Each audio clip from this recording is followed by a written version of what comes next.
DC here. Hi, guys and gals. Well, it's Friday. Yes, TGIF. Usually I vlog on Wednesdays, but I just couldn't seem to fit in the time or the energy, maybe, to do the vlog before now. But I found actually quite interesting article. I just copied and pasted it from Popular Science. And it's an interesting article. It's called How to Daydream Better Than You Ever Thought Possible. Daydreaming? Now, let me first start off. There's a certain amount of, I would say, similarity between the daydreamer and the vlogger. Really? Well, I thought, because sometimes when you have to vlog, you might just, I do it as well. I mean, you just go and start talking, and then things come and come and come, and you chat, and basically you're kind of like releasing yourself. Now, daydreaming, there's something similar. Now, here it is. Actually, I'll start off the introduction. It's quite interesting. They said that in 2014, researchers from the University of Virginia and Harvard discovered that, vlogger's itch, 67% of male participants and a quarter of female subjects preferred to give themselves electric shocks rather than sit and think. Isn't that interesting? And they realized that actually they needed to make studies to actually teach people how to make daydreaming easier. I just cannot believe this at a point. I mean, I've never had any problems daydreaming. But how to make daydreaming easier and more pleasurable. Efforts that could help us reclaim the powerful mental health tool. Now, there's a few things I put out. Is that one of the things is that daydreaming is often being seen in a very negative way. Because if you're daydreaming, it's seen as negative and unproductive activity. So especially if you're doing it at work, it seems. Now, it's because maybe people spend the whole day trying to do something else. But I don't know. Now, that was one thing. And then they were saying is that actually daydreaming should be seen as a part of our cognitive toolkit, a powerful tool to shape our emotions. Now, they were saying that allowing our mind to wander and to fight boredom actually is a good way to, stop us from bullying and sadistic behaviors. Maybe a lot of people on Facebook should think about daydreaming instead of writing their comments. Actually, that'd be interesting. Now, the thing is that they were realizing that people that took time to make daydream breaks made less mistakes, often at work. One of the reasons is because people got bored with the repetitive tasks and just started, making mistakes. And that a daydreaming session provided the relief to complete the task. And that's kind of interesting.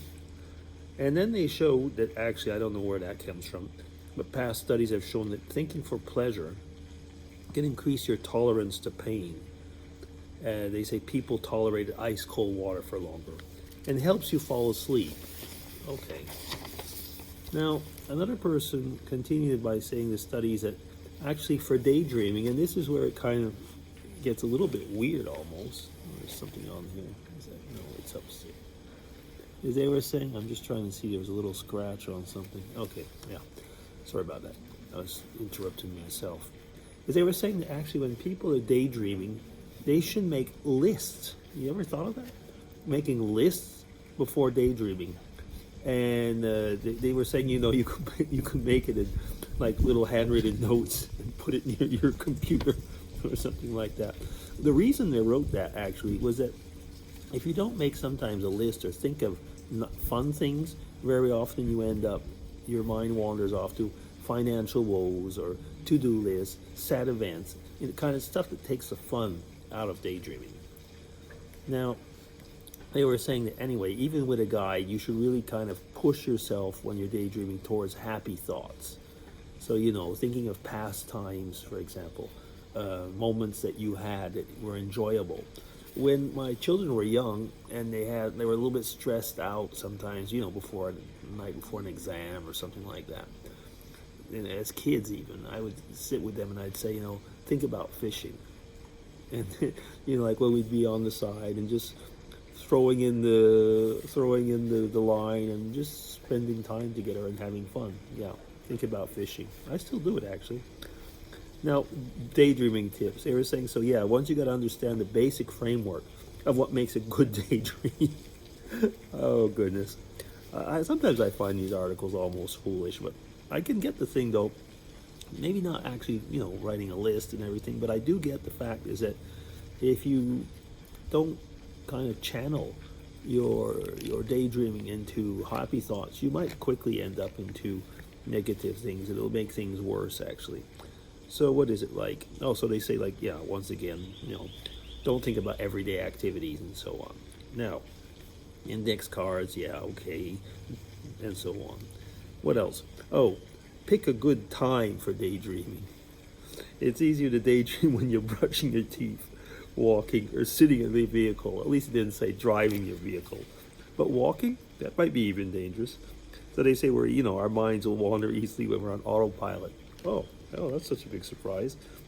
Okay, and try and give yourselves mini daydream breaks while working. No, I could imagine that. And they're saying, be patient with yourself. You might not become a good daydreamer right off.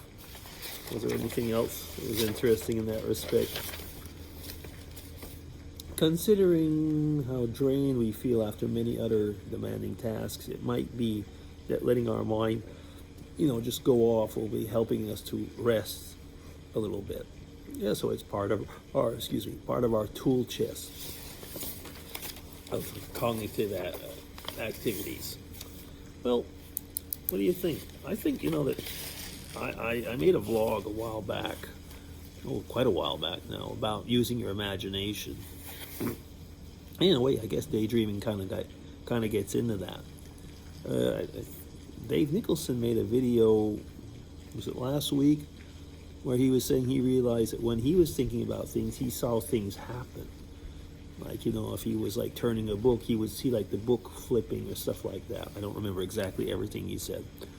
And I think, that's probably one of the things also is that, if you're in with your imagination, it's easier maybe to daydream if you're a person that's using your imagination a lot.